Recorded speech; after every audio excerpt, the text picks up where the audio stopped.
What if the very doubt you fear is the beginning of real certainty? In everyday thinking, doubt is treated as failure, as a crack in the foundation of knowledge. We associate confidence with strength and uncertainty with weakness. Modern culture rewards the appearance of conviction, even when the foundation of that conviction is shallow. But Abu Hamid Al-Ghazali, one of the most influential thinkers in Islamic history, proposed a striking reversal, that doubt is not the enemy of faith, but its purifier. He argued that true certainty cannot emerge until false certainty is dismantled. To approach truth, one must first let every assumption collapse, not out of despair, but out of intellectual honesty. This is how Al-Ghazali turned doubt into a method of clarity. His philosophical journey connects with modern psychology and neuroscience to show how skepticism, when guided by sincerity, becomes a tool for self-knowledge rather than confusion. We live in an age of information abundance, yet also, paradoxically, an age of intellectual fragility. The internet offers endless access to data, but little training in discernment. People often feel certain not because they understand deeply, but because they have heard a great deal. Psychologists call this the illusion of explanatory depth, the tendency to believe you understand something until you try to explain it. This illusion fuels what's known as the Dunning-Kruger effect. The less we know, the more confident we tend to be. In the spiritual or ideological realm, this overconfidence manifests as dogmatism, the fusion of ego with belief. Once an opinion becomes part of identity, questioning it feels like a threat. Neuroscience shows that certainty triggers the brain's reward system, particularly in the ventral striatum, releasing dopamine that makes conviction feel pleasurable. In other words, we are neurologically rewarded for being right, or merely for feeling right. The result is what psychologists call cognitive closure, the premature ending of inquiry. We cling to beliefs not because they are true, but because they are comforting. Al-Ghazali diagnosed this condition nearly 1,000 years ago. He observed that when the mind clings to borrowed convictions, it confuses imitation with knowledge. His question was simple yet radical. If the mind seeks safety in belief, how can it ever find truth that transcends comfort? Imam Abu Hamid Al-Ghazali, born in 1058 in Tas, present-day Iran, was one of the greatest scholars of the Islamic Golden Age. Trained in theology, philosophy, and law, he became a leading professor at the Nizamiya College of Baghdad, the highest academic position of his time. Yet, at the height of success, he encountered a profound inner collapse. He found himself unable to speak in lectures, paralyzed by an overwhelming sense of doubt. Every proof, every doctrine, every argument that once seemed certain began to dissolve. This was not an emotional breakdown, but an epistemological crisis, a collapse of foundations. In his autobiography, Deliverance from Error, Al-Ghazali recounts how he doubted everything: the reliability of the senses, the validity of logic, even the trustworthiness of reason itself. Through this radical self-examination, he discovered that doubt, pursued with sincerity, strips away illusion and leaves only what cannot be doubted, awareness itself, sustained by the divine. Centuries before Al-Ghazali had formulated a form of methodological skepticism, but unlike Descartes, who grounded certainty in the thinking self, I think. Therefore I am Al-Ghazali grounded it in a higher source, in the light of divine consciousness that makes all knowing possible. For Al-Ghazali, doubt was not a destructive force, but a form of intellectual hygiene, a cleansing of mental habits and assumptions. He famously remarked, He who has not doubted has not truly believed. Belief, to be genuine, must arise after examination, not before it. This approach parallels what modern psychology calls metacognition, the capacity of the mind to observe its own thought processes. Research shows that metacognitive awareness increases accuracy in reasoning and reduces belief, perseverance, bias, the tendency to cling to ideas even after they'd been disproved. In this light, Al-Ghazali's spiritual doubt can be seen as disciplined It is not the emotional anxiety of uncertainty, but the rational act of a method for testing the reliability of one's knowledge. He urged thinkers to move beyond taqlid, imitation of inherited beliefs, toward direct understanding. Much like a scientist who proposes a hypothesis and then tries to falsify it, Al-Ghazali treated his own convictions as experiments to be tested rather than truths to be defended. Certainty built on imitation is fragile, but certainty that survives the fire of doubt becomes unshakable, because it has been verified by consciousness itself. Al-Ghazali began his inquiry with the senses. He noticed that perception often deceives. The sun appears small, though it is enormous. A stick in water appears bent, though it is straight. If the senses can mislead in simple matters, how can they guarantee truth in deeper questions? He then turned to reason.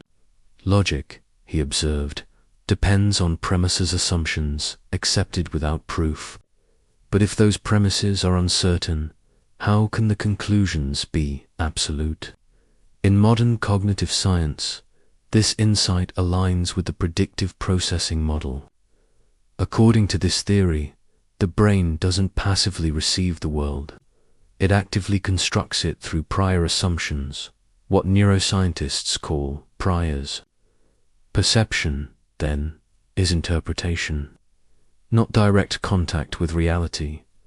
Al-Ghazali concluded that both sensory and rational knowledge are conditional. They operate within the limits of human perspective, when intellect recognizes its boundary. Another mode of knowing becomes available, a direct, intuitive illumination he called nur, or light. Neuroscience now acknowledges similar states. When analytical reasoning quiets, the brain sometimes shifts into an integrative mode associated with gamma synchrony, a sudden coherence across neural networks that manifests as insight or an aha experience. Al-Ghazali anticipated this principle, that when conceptual thought exhausts itself, a deeper intelligence emerges, not through reasoning, but through receptivity, out of doubt. Al-Ghazali experienced what he called a light cast into the heart. This was not an emotional vision, but a direct awareness that transcended conceptual thought. He distinguished between ilm or yakin, the knowledge of certainty, and haq ol yakin, the truth of certainty. The first is knowing about fire. The second is touching it. One is propositional. The other is experiential in psychological language. This parallels the difference between conceptual knowledge and embodied understanding, between memorizing information and realizing it as part of lived perception.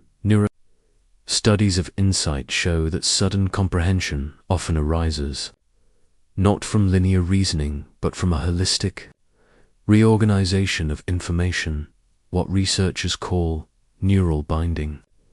In Al-Ghazali's terms, this is the mind aligning with the divine order, where fragmented perception becomes unified.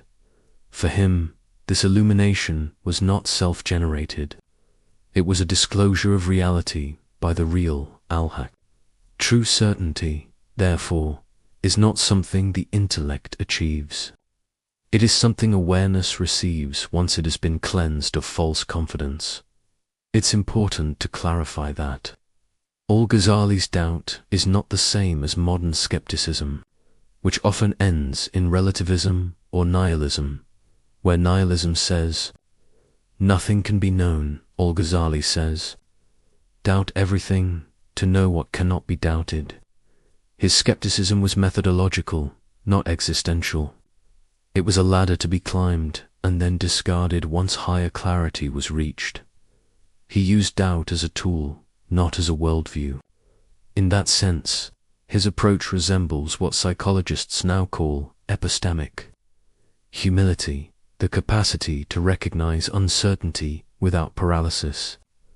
Research shows that epistemic humility correlates with better emotional regulation, openness to evidence, and reduced polarization. Al-Ghazali's insight was that doubt guided by sincerity liberates the mind, while doubt guided by cynicism traps it. When used correctly, doubt doesn't destroy meaning.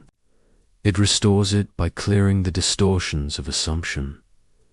How can this ancient method serve modern minds? Ask regularly, why do I believe what I believe? Are these conclusions the product of first-hand reflection or inherited assumption? This mirrors a therapeutic technique called cognitive diffusion, which trains individuals to see thoughts as mental events, not facts. Regulate emotion during inquiry. Doubt is uncomfortable because uncertainty activates the amygdala, the brain's threat center. Mindfulness practices, shown in numerous fMRI studies, decrease amygdala reactivity, allowing inquiry to proceed calmly. Doubt becomes bearable when emotion is regulated by awareness. Cross-verify perspectives before forming firm opinions. Test them against diverse viewpoints or evidence. Al-Ghazali's intellectual humility is akin to peer review. This guards against confirmation bias, the brain's habit of seeking data that supports existing beliefs. Observe awareness itself when thought reaches its limit. Notice the field of awareness that remains what Al-Ghazali called the beginning of yaqin, or certainty. In cognitive science, this resembles meta-awareness, the recognition that consciousness is prior to thought. In practical life, these methods cultivate a flexible yet grounded intellect, confident not because it knows everything, but because it understands the boundaries of knowing. This humility forms the foundation of genuine wisdom, whether in science, philosophy, or faith. Al-Ghazali's teaching culminates in a paradox.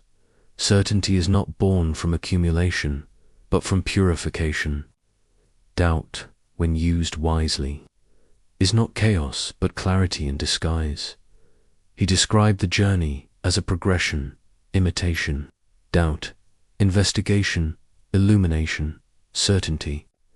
Each stage refines the instrument of knowing until it becomes transparent to truth. In modern terms, the same path moves from overconfidence to questioning, from questioning to humility, and from humility to deeper understanding.